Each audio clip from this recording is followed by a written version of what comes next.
विद्यार्थी मित्रांनो, आज मी अशा टॉपिकवर बोलणार आहे, जस्टिस फॉर स्टुडंट, जो की आपल्याला मिळत नाहीये. न्याय नाही मिळणार आपल्याला आणि ज्याची सत्याची बाजू असते, तर ह्या दुनियेत त्याला न्याय नाही मिळत आहे. हे प्रूव्ह झालंय. हो, हे प्रूव्ह झालंय. आता थोडंसं मी अगोदर सी बद्दल बोलतो. त्याच्यानंतर ना आपण दुसऱ्या विषयांना थोडासा हात घालू. आणि मला तुमच्याशी डिटेलमध्ये थोडंसं माझे जे काही मतं आहेत ना, तर ते तुम्हाला मला तुमच्यासोबत क्लिअरली मांडायचे आहेत. पहिली गोष्ट सी प्रोव्हिजनल मेरिट लिस्ट आली. बरोबर. आता लास्ट इयर पण प्रोव्हिजनल मेरिट लिस्ट आली होती आणि त्याच्यामध्ये काय झालेलं होतं, की भरपूर जी मुलं आहेत लास्ट इयर मी तुम्हाला सांगतोय, की ज्यांना अक्षरशः पास व्हायचे ज्यांचे वांदे होते, त्यांनी सी-ई-टीमध्ये टॉप केला होता. बरोबर. ओके. त्याच्यावर आवाज उठवला गेला. पण काय असणार, एवढी मोठी एज्युकेशन सिस्टम यांनी बनवून ठेवली आहे.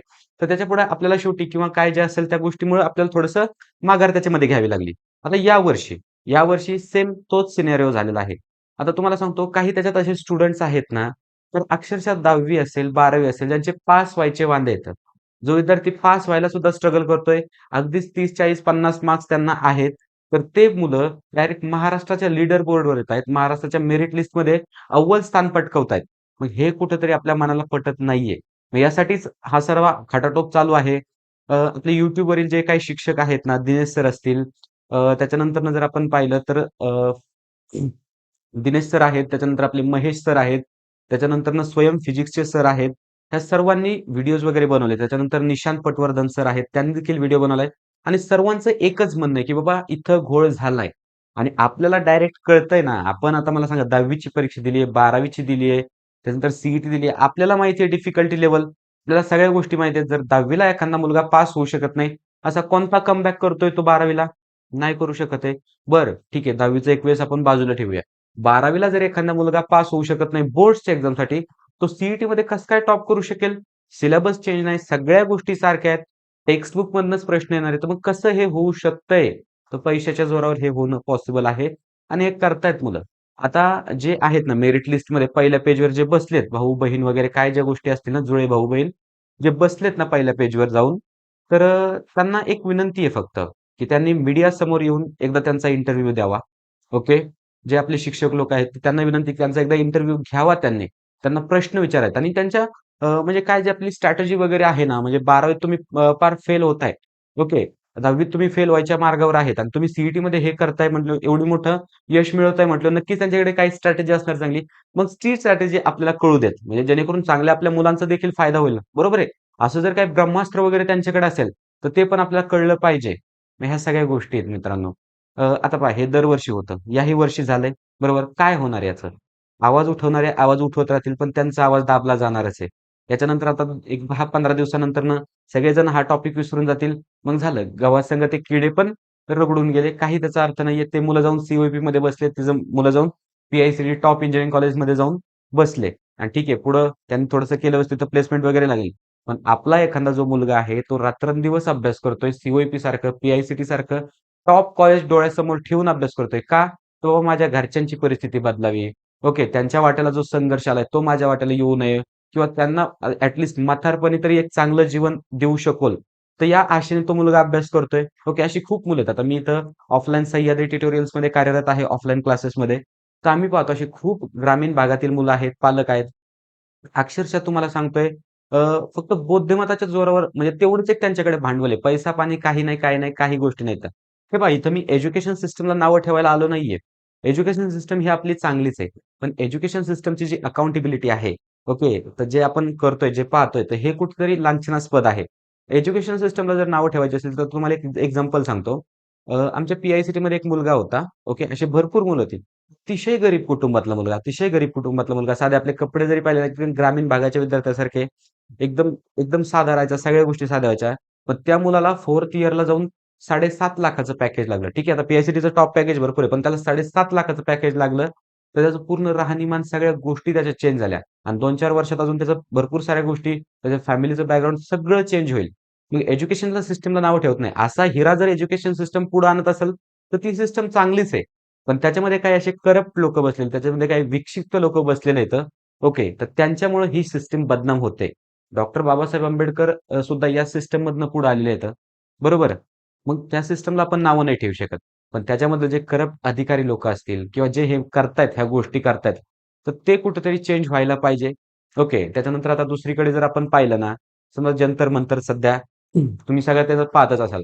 अरे ते क्रिमिनल नाहीयेत, ते विद्यार्थी आहेत. लाठीचार्ज करतायत, काय जे हातात येईल ते फेकून मारतायत, दगडफेक करतायत. ह्या सर्व गोष्टी होतात. ते पण स्टुडंट्सवर हे सहन केलं जाणार नाहीये बघा.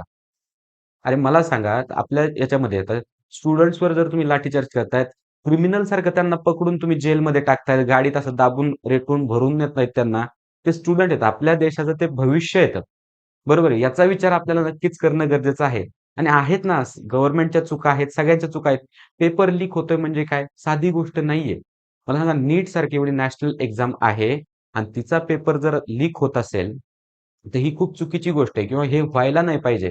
बरं पेपर लीक होतोय, त्याच्यानंतर नीट नाही, साधं टी जरी असेल म्हणजे जे शिक्षकांसाठी विद्यार्थी तिथे जाऊ द्या.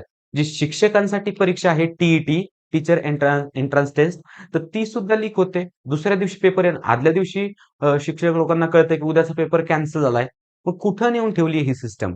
बरं, गव्हर्नमेंट एक्झाम्स वगैरे, एम-पी-एस-सी वगैरे आपण हे जे पाहतो किंवा तलाठी वगैरे किंवा वनरक्षक वगैरे साध्या आपण ज्या भरत्या पाहतो, तर याच्यामध्ये सुद्धा घोटाळे चालतायत. पोलीस भरती असेल, त्याच्यामध्ये सुद्धा घोटाळे चालतात. आरोग्य सेवकाची साधी भरती असेल, त्याच्यामध्ये सुद्धा घोटाळे चालतात.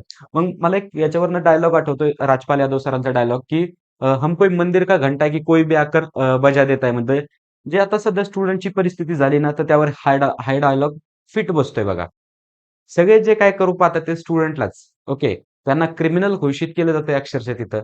आणि जे लोकं आवाज उठवायचा प्रयत्न करतायत ना ह्या सगळ्या गोष्टींवर, म्हणजे ते समजा तुम्ही नाव कुणाचं घेत नाही तुम्हाला माहीत असेल.